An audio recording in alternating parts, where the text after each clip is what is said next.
pembunuhan. Dalam kasus pembunuhan, seorang pelaku biasanya berupaya sedemikian rupa untuk menyembunyikan korban, sekaligus alat pembunuh maupun jejak lain yang bisa tercium oleh polisi. Di mana sajakah tempat-tempat penemuan jasad tidak terduga ini? Berikut On The Spot merangkumnya dalam 7 penemuan jasad di tempat tak terduga.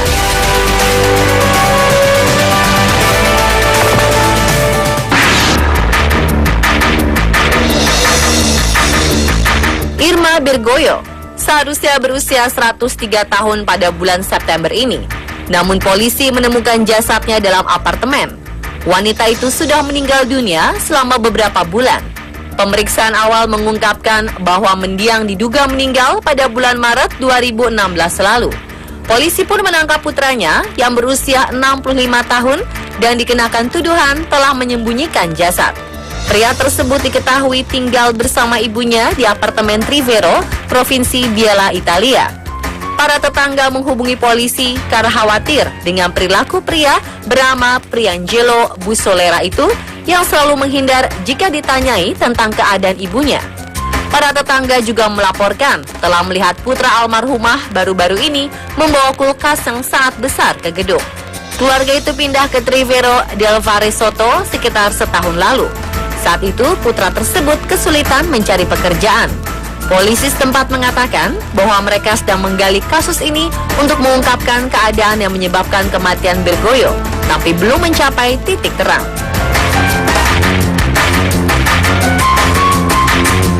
Pembeli akan sangat senang jika mereka mendapatkan hadiah tambahan saat membeli suatu produk. Namun bukannya mendapatkan hadiah tambahan yang menarik, wanita ini malah menemukan jasad seorang wanita tua di dalam kulkas yang baru dibelinya dengan harga $30 atau sekitar Rp400.000. Seorang wanita asal Carolina Utara membeli sebuah lemari pendingin dari seorang tetangganya yang menggelar cuci gudang di depan rumahnya sendiri. Wanita itu tidak membuka atau memeriksa bagian dalam kulkas yang dibelinya hingga 3 minggu kemudian.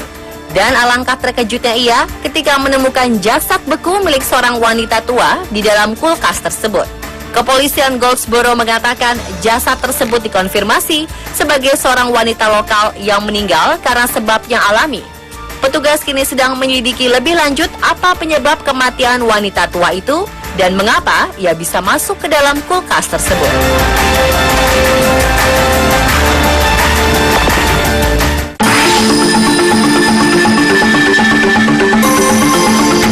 Penjelajahan seorang anak di sebuah rumah kosong di Dayton, Ohio berujung pada penemuan mengejutkan. Sebab penemuan yang diketahui pada Minggu 15 Juni 2014 waktu setempat adalah sesosok jasad pria yang tergantung dengan ikat pinggang di dalam sebuah lemari yang diperkirakan telah meninggal sekitar 5 tahun lalu. Ibu bocah laki-laki itu, Michelle McGrath, turut memeriksa rumah kosong itu setelah laporan anaknya yang menemukan jasad. Pihak berwenang menemukan dokumen-dokumen yang mengidentifikasi identitas jasad kaku pria itu.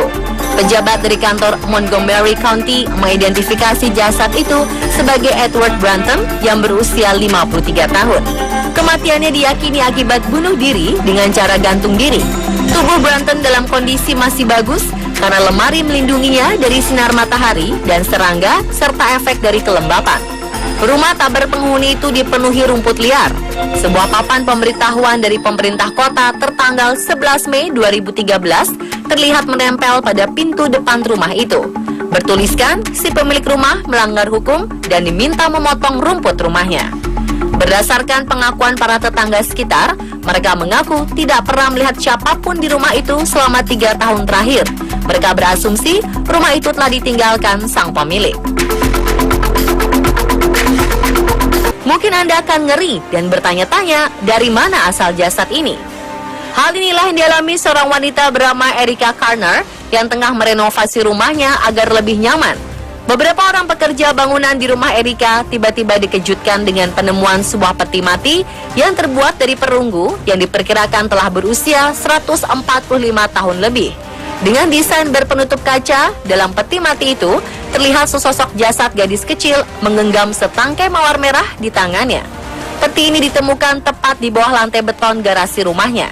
Setelah melewati beberapa penyelidikan, diyakini jasad gadis dalam peti mati itu diperkirakan masih berusia sekitar 3 tahun dalam kondisi diawetkan.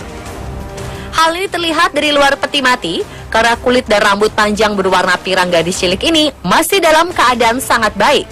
Penemuan jasad ini diduga adalah salah satu dari ribuan jenazah yang pernah dimakamkan di area kota Oddfellows Cemetery sekitar 30 tahun lalu.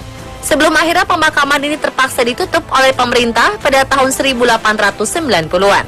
Saat dilakukan pemindahan pemakaman tersebut, 180.000 jasad berhasil dipindahkan.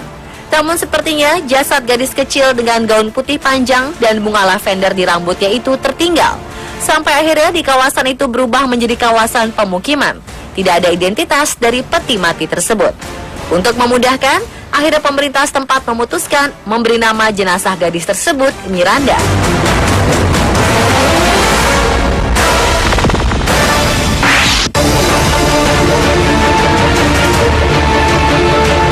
Seorang wanita Detroit, Amerika Serikat yang hilang selama 3 bulan akhirnya ditemukan. Tubuh wanita bernama Teresa DeKeyser ditemukan sudah tidak bernyawa di dalam semen yang ditempatkan dalam sebuah drum. Menurut keterangan penyelidik kepolisian, jasad Teresa dibenamkan dalam adonan semen di sebuah drum berkapasitas 208 liter. Drum tersebut dibawa ke lantai sebuah trailer tarik di kawasan Plymouth, Detroit. Polisi menggunakan perlengkapan pemindai sinar X untuk mencari tahu apa yang ada di dalam drum tersebut. Menurut mereka, butuh waktu lebih dari 4 jam untuk mengeluarkan jasad itu dari dalam drum. Pekerjaan itu menelan waktu lama karena mereka berhati-hati agar jasad bisa dievakuasi dalam keadaan utuh. Kekasih Teresa, Scott Webb, adalah orang yang terakhir yang melihatnya dalam keadaan hidup. Webb mengaku mengantar Teresa di sebuah tempat yang berjarak 4 blok dari rumahnya. Polisi sudah menetapkan Webb sebagai tersangka utama. Webb saat ini sudah berada di dalam tahanan karena melanggar masa percobaan dalam kasus penyerangan dan penyalahgunaan obat terlarang. Pemilik fasilitas penampungan trailer, Doris Temple, mengatakan ada seorang lelaki yang menyewa trailer tersebut 9 hari sebelum Teresa dilaporkan hilang.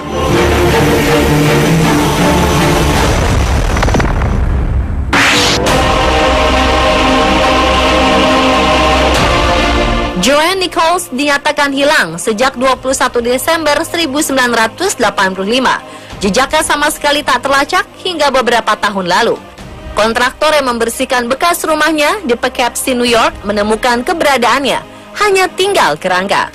Awalnya seorang petugas menemukan sesuatu yang mencurigakan di ruang bawah tanah, berupa dinding palsu. Di dalamnya ada plastik besar berisi kerangka manusia yang diduga sengaja disembunyikan di sana. Kemudian bungkusan itu dibawa ke ahli medis dari Dutchess County Medical Examiner, Dr. Carrie Ryber. Fakta bahwa jasad tersebut dibungkus rapat dalam plastik menyamarkan bau yang diakibatkan pembusukan jenazah. Ia juga menambahkan penyebab kematian diduga trauma benda tumpul di kepala. Polisi mengungkapkan jasad yang ditemukan itu adalah Joanne Nichols yang saat hilang berusia 55 tahun. Kala itu korban tinggal bersama dengan suaminya James yang sudah meninggal tahun lalu di usia 85 tahun. Kematian James dilaporkan ke polisi oleh tetangganya yang curiga karena tak melihatnya selama beberapa hari. Petugas polisi yang dikirim menemukan jasad kakek itu di dalam rumah yang disesaki puing-puing bercampur sampah. Polisi kini berbekal petunjuk baru yang mengarah pada dugaan bahwa James Nichols adalah tersangka utama pembunuhan istrinya sendiri.